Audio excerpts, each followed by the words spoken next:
So it's a great pleasure now to introduce John Spiers um, to speak on how we can maximize the effectiveness of national policy frameworks. John is Chief Executive of Autistica, the UK's national autism research charity, and you'll hear more about Autistica during the day today. In recent years, Autistica has been a powerful force in the support of autism research, and it's particularly marked by its bridging of clinicians, researchers, and the autism community, and it's been very effective at influencing the national policy framework. So John himself, as the CEO, has input into shaping government policy on a number of influential committees and working groups. He's got a unique perspective, therefore, on policy making in all its aspects. And we look forward to, John, to hearing about your perspective on these policy issues. Thank you very much.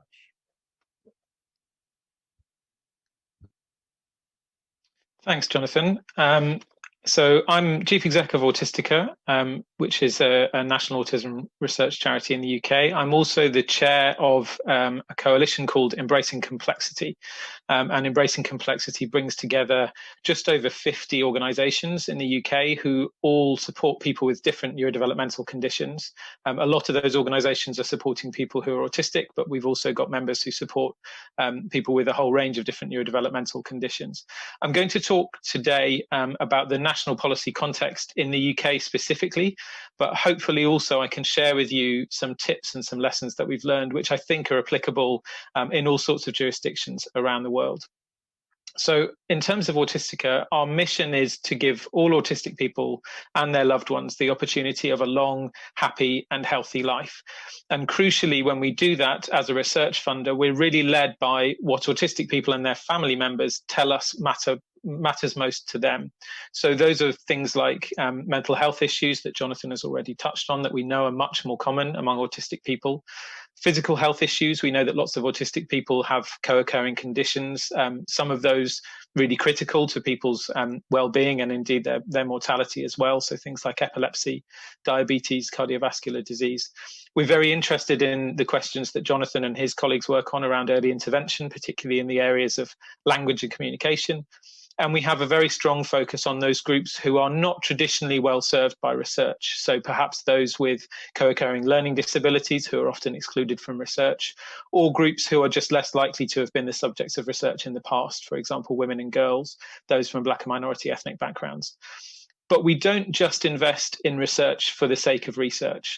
If all we do is push forward the frontiers of human knowledge, that's great, but it doesn't result in real change for people who need it. So we spend a huge amount of our time working ourselves and supporting researchers that we fund as well to consider how they take the evidence that they generate through research and turn that into some sort of change in policy or some sort of change in practice. And we really see our role being end to end. We're very proud to be funders of research, but actually our work is only done when something changes in the real world for the people that we serve. Now, the next slide is a brief overview of the autism-specific policies in England in particular. Apologies to those of you who are in other parts of the United Kingdom or other countries overseas. I'll go through this fairly quickly. I'm not going to cover the autism policies which are more general, so things like the Care Act or the Mental Health Act. Those are all obviously very relevant, but in the time I've got today, I just wanted to give you a brief overview of national autism policy. Now, we have something quite unusual in England, which is the Autism Act. It's the only law which is specific to a particular disability. And what the Autism Act that passed in 2009 requires the government to do is to put together, publish, and then roll out a national strategy for autism. So after the Autism Act in 2009, we saw the first strategy called Fulfilling and Rewarding Lives in 2010, which focused on autistic adults.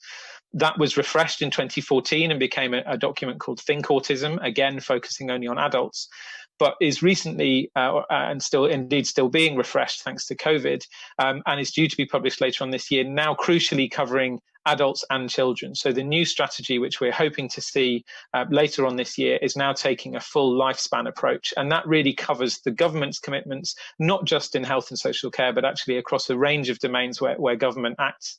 It covers those commitments that are about trying to make sure autistic people can be better included in society and can access the services that they need.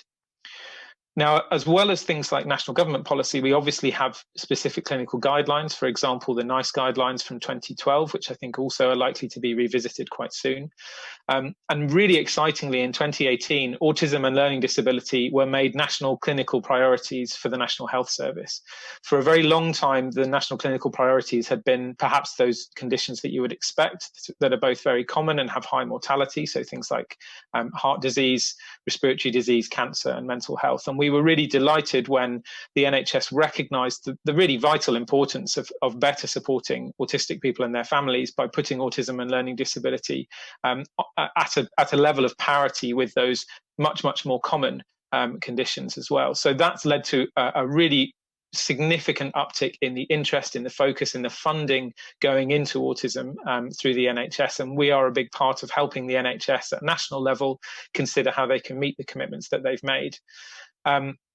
Now, one of the really exciting things that came from the long-term plan, speaking as a research funder, is we managed to convince NHS England that one of the ways we can better connect the worlds of research and the worlds of policy and practice is through the development of a national research strategy. So that work is just beginning now. That strategy will cover both autism research and learning disability research, and is hopefully an opportunity to look at the systemic barriers, some of which Jonathan has already mentioned, which mean there is this gap between what we know we should be doing and what we are actually doing in practice. So we've got real optimism around the impact that this strategy could have within this wider policy context.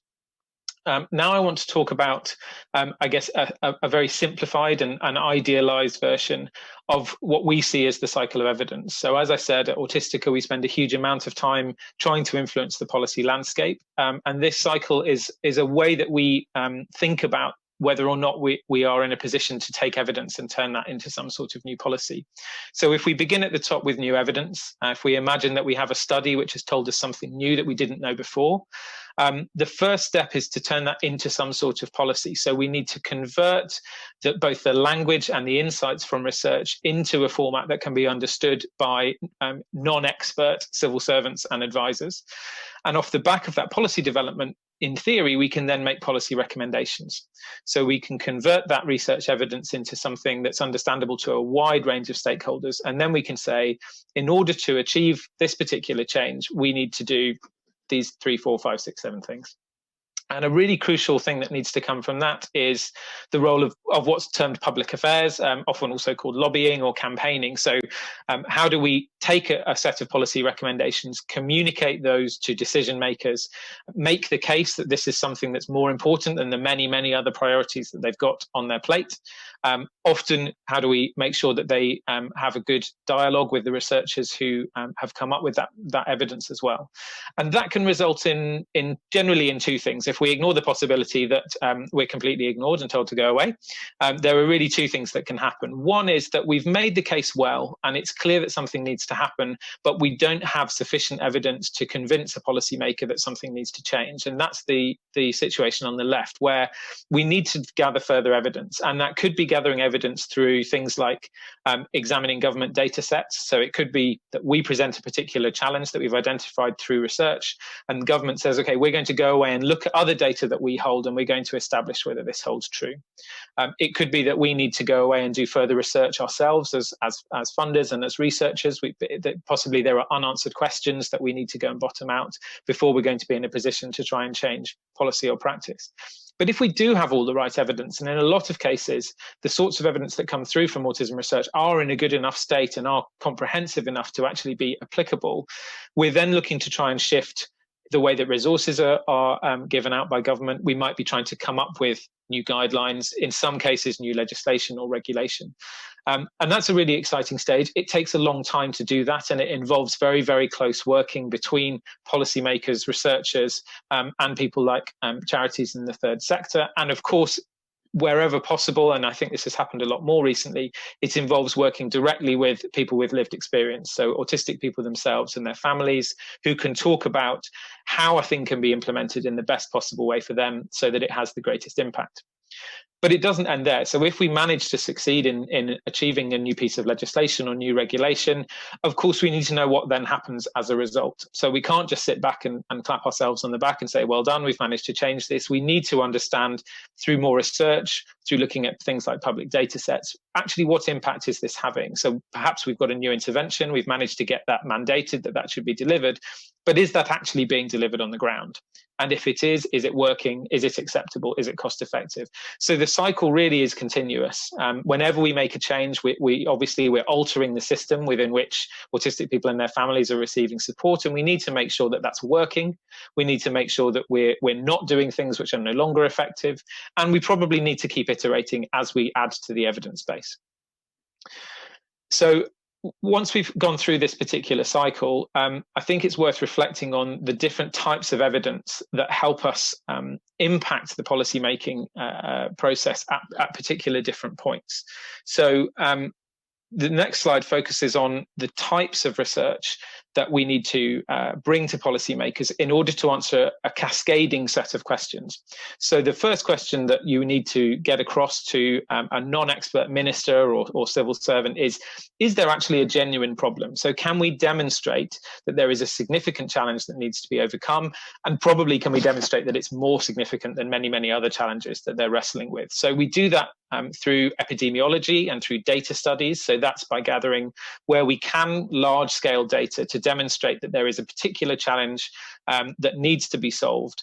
And really that's about lighting a bit of a fire underneath policymakers and making sure that they recognize there's a significant challenge. We're not always at that stage able to give solutions, and it's really critical not just to always bring policymakers data which shows that there is a problem, because we do need to show that we're moving through to solutions, but it's a really critical part of laying that groundwork in order to get something implemented by showing that it needs urgent action. Then we need to understand what's causing that particular problem. So if we accept that there is an issue, what's causing or influencing that particular issue? And that's where exploratory research comes in. So we can start to answer questions, we can start to build theories which can explain why it might be that this particular group are vulnerable to this particular problem. It might be we can start to understand what system barriers are there or what things are exacerbating those problems because we're not tackling them in the right way. And then the next stage of exploratory research helps us understand, how do we fix that? So if we understand those underlying factors, what mechanisms can we apply that will start to address those factors? Then we get into the area of things like PACT, so intervention studies. Once we understand those mechanisms, how can we intervene? How can we change those mechanisms and ultimately affect the problem? So things like intervention studies, systematic reviews and meta-analyses, which are sort of research jargon for just large studies, looking at lots and lots of different studies, trying to bring together lots of data in one place to try and understand what's likely to have the biggest effect. And I think too often in all sorts of fields, autism research being one, we have a bit of a habit of stopping there. So we have a bit of a habit of doing intervention studies and deciding that our work is done. Okay, we've proven that this new intervention can change this particular thing. But actually there's a final stage which is really crucial, which is thinking about delivering this in the real world. So what are the service barriers to delivery which make a difference about whether or not we can introduce and make effective a new intervention? And that's where things like implementation science and what are termed realist reviews really, really come into their own. It's an opportunity to look at the system, to understand how a new intervention would change that system and would therefore change outcomes, and how practical it will actually be to introduce that for a whole range of different stakeholders. So how practical it would be for the people who are going to go through this intervention, but also for commissioners, for health service managers as well. Now, my next slide, or my next two slides, are an attempt to try and give you some brief tips from 20 years of working as a lobbyist in all sorts of different areas about trying to bridge from evidence into changes in policy. I've already touched on this question of focusing on solutions and what needs to happen next, rather than simply focusing on problems. It's very easy to go into a meeting with a minister or write a letter to a civil servant and say, this thing is a really huge issue, we need to fix it. But that doesn't actually move things on very well. So we need to really make sure that we've got that pipeline that I was referring to earlier through research that takes us from identifying a problem all the way through to identifying a practical solution. It's really important that we're honest. It's really important that we tell decision makers what we know and what we want them to do, but also be really clear about what we don't know. And often in research, what we don't know may well outweigh what we do know, and that's okay. Civil servants and decision makers are faced with these sorts of things all the time. They're often having to make decisions on the basis of incomplete data. It's okay to admit that there are things that we don't know. One of the things I think a trap sometimes that people fall into is to treat policymakers in a slightly combative manner, and sort of say, if you're not taking this as seriously as I am, somehow you're doing something wrong, or you're letting people down. And certainly the approach that we take at Autistica, and the approach I've taken throughout my career as a lobbyist, is really treating decision makers like partners. We do have the same goals. All of us want to try and improve things, particularly for those who get left behind far too often, like autistic people and their families. And if we take a really combative approach, it can work, but it takes much longer, and I think you are less likely to be effective. And as part of that partnership approach, I think it's really, really important to understand the different priorities and the different difficulties faced by decision makers. Even a government with a very, very large majority is not all powerful. They're hemmed in on all sides by economic concerns, by other priorities, by unexpected black swan events like the COVID-19 crisis. Governments only have so much room to maneuver, and it may simply be that while they would dearly love to support what you're trying to achieve, it's simply not practical or possible at this moment in time. But if you keep working with them and you keep looking for those areas where things can be possible, you may well get a success. And finally, that it's really important to listen and to adapt. So it's very possible the people you're talking to have access to information that you don't. They may well need you to compromise or need you to adapt your approach, and that's okay. Actually, in a lot of cases, that actually results in much, much better policy.